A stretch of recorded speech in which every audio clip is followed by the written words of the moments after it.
வணக்கம், நான் உங்கள் Shabdeena. Welcome back to Shabdeena's kitchen. இன்றைக்கி நம்ம கிச்சனில் பார்க்க போகிற ரெசிபி என்ன கேட்டிங்கன்னா பச்சைப்பயிர் குழம்பு, தக்காளி தோசை.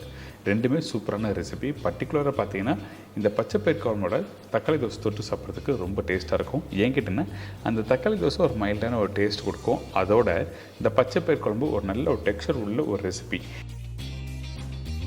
இப்போ நம்ம பார்க்க போது பச்சைப்பயிர் குழம்புக்கு தேவையான பொருட்கள் பார்த்தலாம்.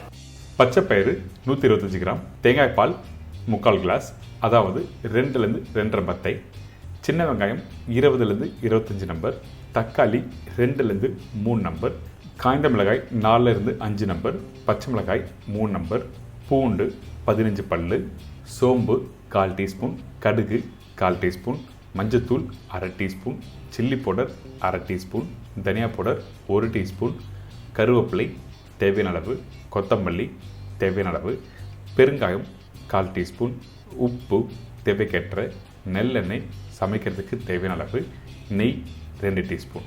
இதாங்க செட்டிநாடு ஸ்பெஷல் பச்சைப்பயிர் குழம்புக்கு தேவையான பொருட்கள்.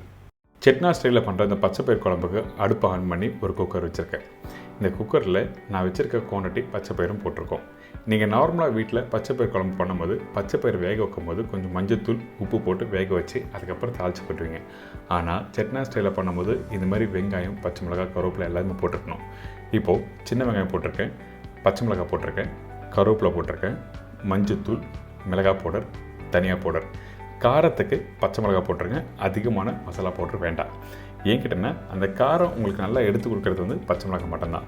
கொஞ்சம் அந்த மசாலாவோட ஃப்ளேவர் இருந்தால் நல்லாயிருக்கும்னு சொல்லிட்டு தான் இந்த பவுடர் மசாலா போட்டிருக்கோம். இப்போது சோம்பு, உப்பும் போட்டிருக்கேன்.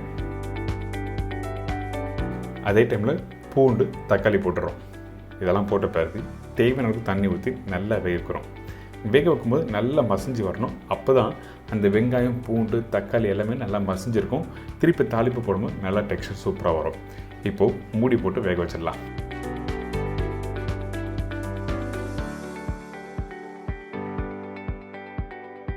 ஒரு 4லேருந்து 5 விசில் விட்டு நல்லா குக் பண்ணி எடுத்திங்கன்னா இந்த மாதிரி கரெக்டாக இருக்கும். வேணால் இன்னொரு விசில் விடலாம், அதுக்கேற்ற மாதிரி தண்ணி கரெக்டாக வச்சுருக்கணும். இப்போ பார்த்தீங்களா அந்த பச்சைப்பயிறு, பூண்டு, தக்காளி நான் சொன்ன மாதிரி நல்லா மசிஞ்சு வந்திருக்கா. இந்த மாதிரி தான் டெக்ஸ்சர் கரெக்டாக இருக்கணும். ரொம்ப ரொம்ப இம்பார்ட்டன்ட். இது ஒரு பேசிக்கான விஷயம். இது கரெக்டாக பண்ணிங்கன்னா தாளிப்பு போட்டு மிக்ஸ் பண்ணுறது ரொம்ப ஈஸி.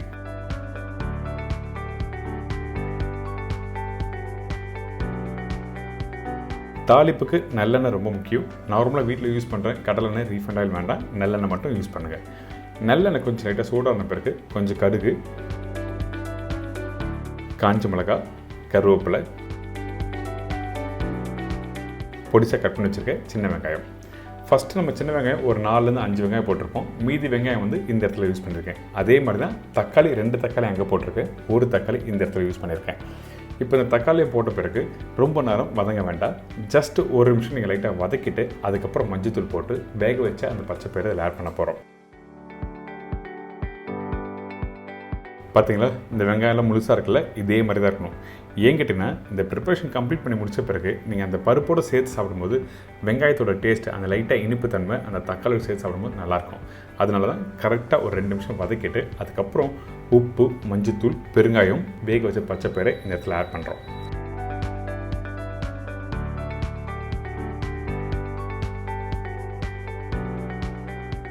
வேக வச்ச பச்சைப்பயிறு போட்ட பிறகு தண்ணி ஊற்றாமல் நல்லா மிக்ஸ் பண்ணுங்கள். அந்த தாளிப்போட நல்லா மிக்ஸ் ஆகணும். ஒரு கொதி வரட்டும். அதுக்கு பிறகு தேவையான அளவுக்கு தண்ணி ஊற்றி இதை நல்லா திருப்பி குக் பண்ணுறோம்.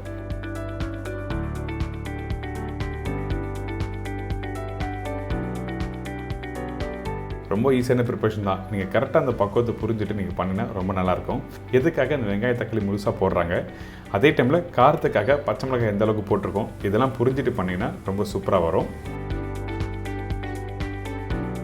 அடுத்தது திருப்பி தண்ணி ஊற்றின பிறகு ஒரு கொதி வந்திருக்கா. இதுக்கு பிறகு திக்கான தேங்காய் பால் இதில் ஆட் பண்ணியிருக்கோம். தேங்காய் பால் போட்ட பிறகு ரொம்ப நேரம் குக் பண்ணக்கூடாது. அதே டைமில் கொஞ்சம் கொத்தமல்லி போட்டு நல்லா மிக்ஸ் பண்ணிவிட்டு அடுப்பை ஆஃப் பண்ணிவிட்டு கொஞ்சமாக நெய் போட்டு மிக்ஸ் பண்ணி எடுத்து சர்வ் பண்ண போகிறேன். அடாடா, இந்த ரெசிபி நம்ம வீட்டில் பண்ணலி சொல்லிட்டு நீங்கள் எல்லாம் யோசிப்பீங்க. அந்தளவுக்கு ஒரு பிரமாதமான ப்ரிப்பரேஷனை என்ஜாய் பண்ணுங்கள்.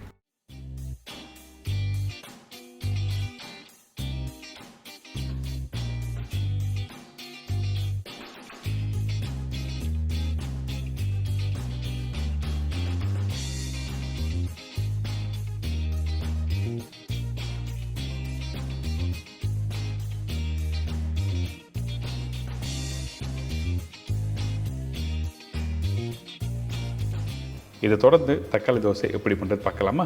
வாங்க தக்காளி தோசைக்கு தேவையான பொருட்கள் பார்த்தலாம். பச்சரிசி 150 கிராம், இட்லி அரிசி 150 கிராம், கடலைப்பருப்பு 1 டேபிள் ஸ்பூன், உளுத்தம்பருப்பு 90 கிராம், வெந்தயம் 1/4 டீஸ்பூன், பெரிய சைஸ் தக்காளி 2 நம்பர், காய்ந்த மிளகாய் 8லேருந்து 10 number, chilli powder 1 table spoon, உப்பு தேவையான அளவு, எண்ணெய் சமைக்கிறதுக்கு தேவையான அளவு. இதுதாங்க இந்த ரெசிபிக்கு தேவையான பொருட்கள். ஃபஸ்ட்டு நம்ம என்ன பண்ணுறோன்னா தக்காளி தோசை ரெடி பண்ணுறதுக்கு பேட்டர் ரெடி பண்ண போகிறோம். அதனால் நம்மக்கிட்ட இருக்க இந்த இட்லி அரிசியும் பச்சரிசியும் ஃபஸ்ட்டு போட்டிருக்கேன். அதுக்கு பிறகு கடலைப்பருப்பு. இந்த கடலைப்பருப்பு போட்ட பிறகு வெந்தயம் கொஞ்சமாக போட்டிருக்கோம். வெந்தயம் எதுக்காக போடுறோங்கன்னா அந்த புளிப்புத்தன்மை சீக்கிரமாக வரதுக்காக யூஸ் பண்ணுறோம். அதே டைமில் இந்த கடலைப்பருப்பு அந்த தோசை சுடும்போது நல்லா கிறிஸ்பியாக வரும். அதே டைமில் கலர் நல்லா கொடுக்கும். அந்த ஒரு காரணத்துக்காக மட்டும்தான் இந்த கடலைப்பருப்பு யூஸ் பண்ணுறோம். திக்காகவும் இருக்கும். இதுக்கப்புறம் உளுத்தம்பருப்பு போட்டிருக்கேன். இந்த உளுத்தம்பருப்பு போட்ட பிறகு தண்ணி ஊற்றி நல்லா ஊற வச்சுருங்க. ஊற வைக்கிற பக்குவம் என்ன கேட்டால் குறைஞ்சபட்சம் 6 மணி நேரம் நல்லா ஊற வச்சுட்டு அரைச்சின்னா சீக்கிரமாக அரைச்சிடலாம். சில பேர் 3 மணி நேரத்தில் அரைச்சி ரெடி பண்ணுறாங்க. அப்படி அரைக்கிறதுனால ஒன்றும் தவறு எதுவுமே இல்லை. ஆனால் உங்களுக்கு நல்லா ஊற வச்சு அரைச்சின்னா சீக்கிரமாக அரைக்க முடியும். அதே டைமில் உங்களுக்கு எதிர்பார்த்த மாதிரி பக்குவம் கரெக்டாக வந்திருக்கும். இதுக்கு பிறகு மிக்ஸி ஜாரில் போட்டு அரைக்க ஆரம்பிக்கிறோம். நீங்கள் கிரைண்டரில் தான் அரைக்கணுமா அப்படி கேட்டிங்கன்னா அப்படிலாம் இல்லை. தோசை பேட்டர் பொறுத்த வரைக்கும் நீங்கள் மிக்ஸி ஜார்லேயே போட்டு நல்லா அரைச்சிடலாம். தேவையான அளவுக்கு தண்ணி ஊற்றி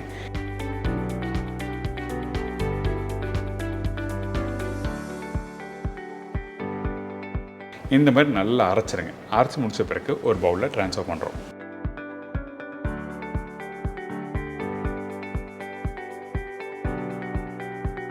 இந்த பவுலில் ட்ரான்ஸ்ஃபர் பண்ணி முடித்த பிறகு கொஞ்சமாக உப்பு போடுறோம். அதாவது அரை உப்பு போடுறோம்.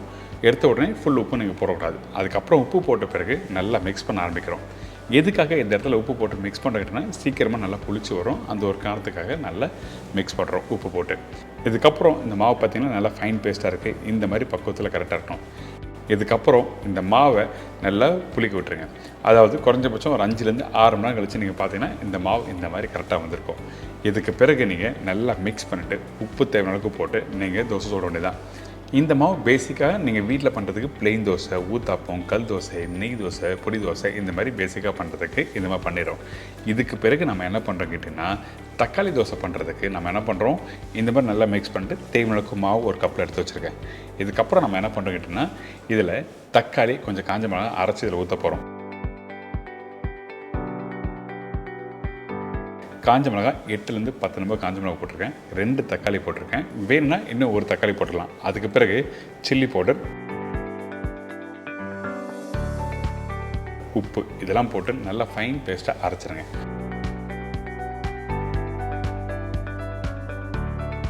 அரைச்சி முடித்த பிறகு நம்ம என்ன பண்ணுறோன்னா நம்ம ரெடி பண்ணி வச்சுருக்க அந்த தோசை மாவில் ஊற்றி நல்லா மிக்ஸ் பண்ண ஆரம்பிக்கிறோம். இந்த மாதிரி அரைச்சி எடுத்துருங்க. அரைக்கும் போது கொஞ்சம் கூட தண்ணி யூஸ் பண்ணக்கூடாது. இதுக்கப்புறம் அரைச்ச பேஸ்ட்டை எடுத்து போயிட்டு அப்படியே தோசை மாவில் ஊற்றி நல்லா மிக்ஸ் பண்ணுறோம். மிக்ஸ் பண்ணிவிட்டு அதுக்கப்புறம் தோசை சுட வேண்டியதான்.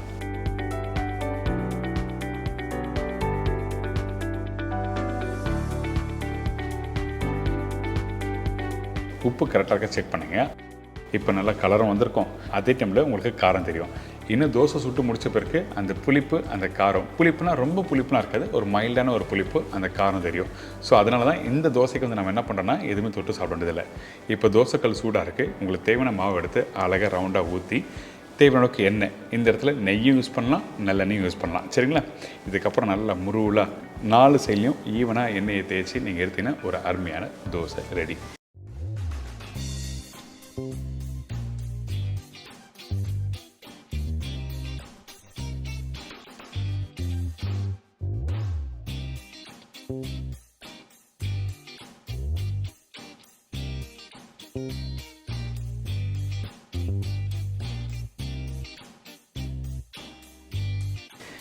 இன்றைக்கி நம்ம கிச்சனில் 2 ரெசிபி பார்த்துருக்கீங்க. பச்சைப்பயிறு குழம்புனாவே எல்லாருக்கும் ரொம்ப பிடிக்கும். அதுவும் பர்டிகுலராக இந்த தக்காளி தோசை தொட்டு சாப்பிட்றதுக்கு இன்னும் நல்லா சூப்பராக இருக்கும். தெரிஞ்சிருக்கும். கண்டிப்பாக ட்ரை பண்ணி பாருங்கள். நாளைக்கு இன்னொரு விதமான ரெசிபியோடு சந்திக்கிறேன். நன்றி, வணக்கம். See you, bye bye, take care.